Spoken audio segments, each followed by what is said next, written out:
जय जय सिया राम। जेहि विधि नाथ होई हित मोरा, कीजिए सुबेरु दास मैं तोरा। जेहि विधि प्रभु प्रसन्न मन होई, करुणा सागर कीजिए सोई।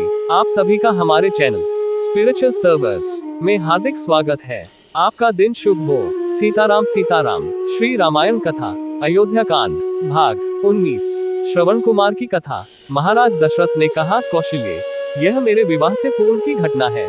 एक दिन संध्या के समय अकस्मात मैं धनुष बाण ले रथ पर सवार हो शिकार के लिए निकल पड़ा। जब मैं सरयू के तट के साथ साथ रथ में जा रहा था तो मुझे ऐसा शब्द सुनाई पड़ा मानो वन्य हाथी गरज रहा हो।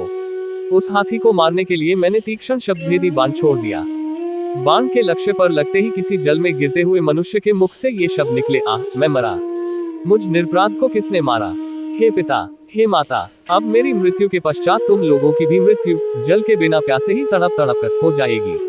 न जाने किस पापी ने बाण मारकर मेरी और मेरे माता पिता की हत्या कर डाली। इससे मुझे ज्ञात हुआ कि हाथी की गरज सुनना मेरा भ्रम था, वास्तव में वह शब्द जल में डूबते हुए घड़े का था। उन वचनों को सुनकर मेरे हाथ कांपने लगे और मेरे हाथों से धनुष भूमि पर गिर पड़ा। दौड़ता हुआ मैं वहां पर पहुंचा जहां पर वह मनुष्य था। मैंने देखा कि एक वनवासी युवक रक्तरंजित पड़ा है और पास ही एक औंधा घड़ा जल में पड़ा है। मुझे देखकर क्रुद्ध स्वर में वह बोला, राजन, मेरा क्या अपराध था जिसके लिए आपने मेरा वध करके मुझे दंड दिया है? क्या यही मेरा अपराध यही है कि मैं अपने प्यासे वृद्ध माता पिता के लिए जल लेने आया था? यदि आपके हृदय में किंचित मात्र भी दया है तो मेरे प्यासे माता पिता को जल पिला दो जो निकट ही मेरी प्रतीक्षा कर रहे हैं। किंतु पहले इस बाण को मेरे कलेजे से निकालो जिसकी पीड़ा से मैं तड़प रहा हूँ। यद्यपि मैं वनवासी हूँ किंतु फिर भी ब्राह्मण नहीं हूँ। मेरे पिता वैश्य और मेरी माता शूद्र है, इसलिए मेरी मृत्यु से तुम्हें ब्रह्म हत्या का पाप नहीं लगेगा। मेरे द्वारा उसके हृदय से बाण खींचते ही उसने प्राण त्याग दिए। अपने इस कृत्य से मेरा हृदय पश्चाताप से भर उठा। घड़े में जल भर कर मैं उसके माता पिता के पास पहुंचा। मैंने देखा वे दोनों अत्यंत दुर्बल और नेत्रहीन थे। उनकी दशा देखकर मेरा हृदय और भी विदीर्ण हो गया। मेरी आहट पाते ही वे बोले, बेटा श्रवण, इतनी देर कहाँ लगाई? पहले अपनी माता को पानी पिला दो क्योंकि वह प्यास से अत्यंत व्याकुल हो रही है।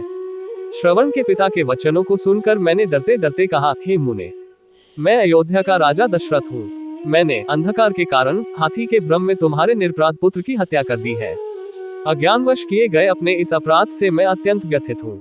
आप मुझे दंड दीजिए। पुत्र की मृत्यु का समाचार सुनकर दोनों विलाप करते हुए कहने लगे, मन तो करता है कि मैं अभिशाप देकर तुम्हें भस्म कर दूं और तुम्हारे सिर के 7 टुकड़े कर दूं, किंतु तुमने स्वयं आकर अपना अपराध स्वीकार किया है, अतः मैं ऐसा नहीं करूंगा। अब तुम हमें हमारे श्रवण के पास ले चलो। श्रवण के पास पहुंचने पर वे उसके मृत शरीर को हाथ से टटोलते हुए हृदय विदारक विलाप करने लगे।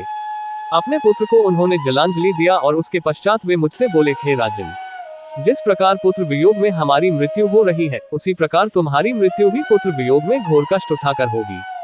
शाप देने के पश्चात उन्होंने अपने पुत्र की चिता बनाई और पुत्र के साथ वे दोनों स्वयं भी चिता में बैठ जलकर भस्म हो गए। कौशल्य, मेरे उस पाप कर्म का दंड आज मुझे प्राप्त हो रहा है। जय जय सिया राम। आगे की कथा भाग 20 कल आपको पुनः मिलेगी। आप सभी का दिन शुभ हो। हमारे चैनल पर बने रहने के लिए लाइक, फॉलो और सब्सक्राइब करें। जय जय सिया राम।